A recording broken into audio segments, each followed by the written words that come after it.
જય શ્રી કૃષ્ણ. મારી ચેનલમાં તમારું સ્વાગત છે. આજે આપણે બનાવીશું બાજરીના રોટલાનું ગરમા ગરમ ચૂરમું. બાજરીનો લોટ, બાજરીના લોટનો રોટલો બનાવવાનો, તેનું ચૂરમું બનાવવાનું છે.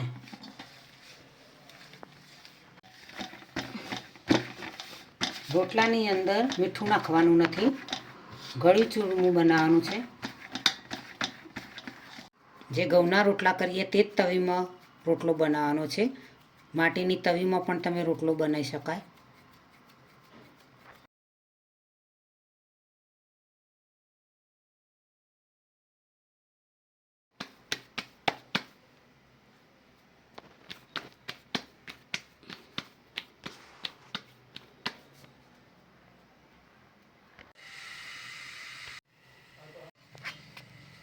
આ રીતે રોટલો તૈયાર કરીશું.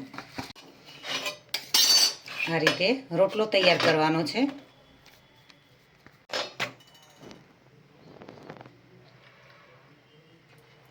રોટલો તૈયાર થઈ ગયો. આ ઉપર માટીની તવીમાં આ રીતે રોટલો બનાવી શકાય. સરસ એવો મસ્ત.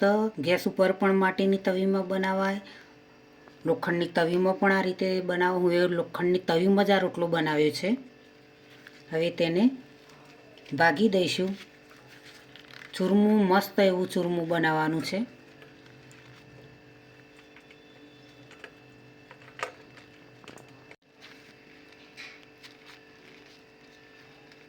ઠંડા રોટલાનું પણ ચૂરમું મસ્ત થાય, ગરમ રોટલાનું પણ ચૂરમું. ગરમ રોટલાનું ચૂરમું તો ખાવાની ઓર મજા આવે.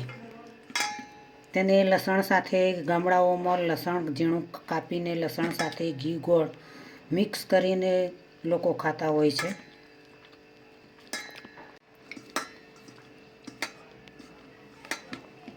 ગરમ રોટલો છે, તેના અંદર ગોળ 200 ગ્રામ જેવો ગોળ લીધો છે, અંદર મિક્સ કરી દઈશું.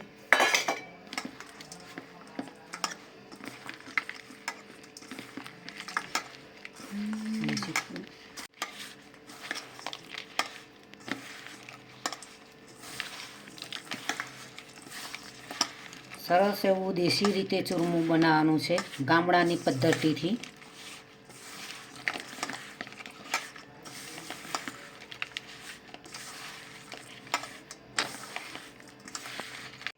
એક વાટકી ઘી વેડીશું.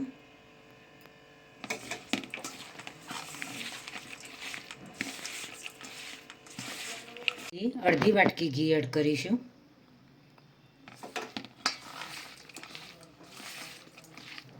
સરસ એવું ટેસ્ટી ચૂરમું બનાવવાનું છે. જોતા હોતા જ મોઢામાં પાણી વળે, ખાવાનું મન થઈ જાય. ગરમા ગરમ ચૂરમું નસીબવાળાને જ મળે.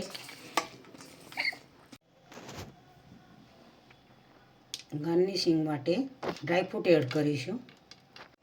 કોપરાની છીણ એડ કરીશું. બાજરીના ગરમા ગરમ રોટલાનું ચૂરમું સરસ એવું ટેસ્ટી તૈયાર કરી દીધું છે.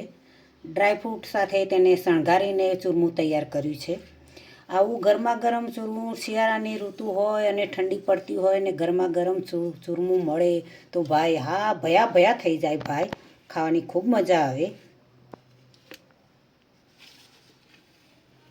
સાથે ચૂરમું આ રીતે બનાવીને ખાવાથી શરીરમાં ખૂબ જ સારી એવી એનર્જી મળતી હોય છે. ઘણી એવી તાકાત પણ મળતી હોય છે. ગામડાઓમાં પણ લોકો, ખેડૂતો કામ કરતા હોય, લોકો આ રીતે ગરમા ગરમ ચૂરમું બનાવીને જોડે ચટણી પણ હોય તો આ ભાઈ કેવી મજા આવે ખાવાની.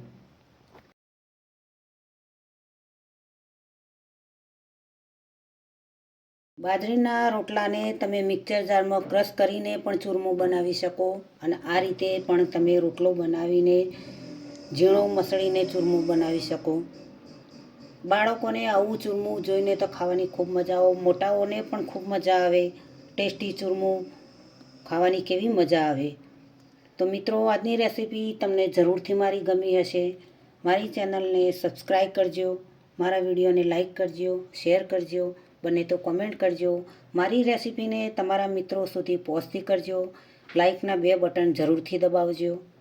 શિયાળાની ઋતુમાં બાજરીનો રોટલો બનાવીને આવું ચૂરમું જરૂરથી બનાવજો. બાય.